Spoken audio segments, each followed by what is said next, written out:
Coco, since your US Open win, you've gone from being the hunter to the hunted. Have you noticed any change in that regard, and have you sort of approached matches differently, or has it just been same old?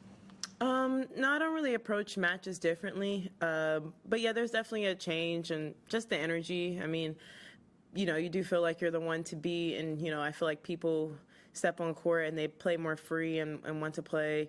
Not want to play, everybody wants to play their best games every day, but play their best games because there's no pressure. And yeah, I definitely feel a little change. But also at the same time, like, not really, because when I was young, like, nobody wanted to lose to like a 15-year-old, so I felt like people played really hard too.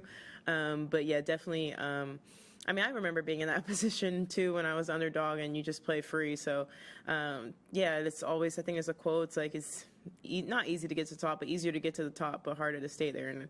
And the goal is to stay here as long as possible and keep going upwards. I mean, I'm not at the top, but I'm up there. Okay, this gentleman here and then Jill. Yeah. There's been talk in the last year or so about merging the WTA and the ATP. I was wondering where you stand on that, and do you think it would maybe be a good way of boosting prize money in the women's draws for non-Grand Slam tournaments? Yeah, I definitely think that, I mean, it would help women, especially the women's side of the game. I find that when I'm at combined events, I just feel like the energy amongst the crowd is better.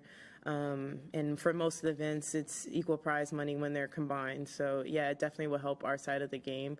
Yeah, and I just feel like I genuinely enjoy when both men and women are at the same tournaments, just because I also have friends on the guys' side. So not even like money-wise, it would just be more fun for me as a player around the grounds. But yeah, I definitely think it would help us a lot, and hopefully one day it could be a possibility. Forgive the slightly simple question, but I just want to get in your words, what are, in your opinion, your super strengths as a player?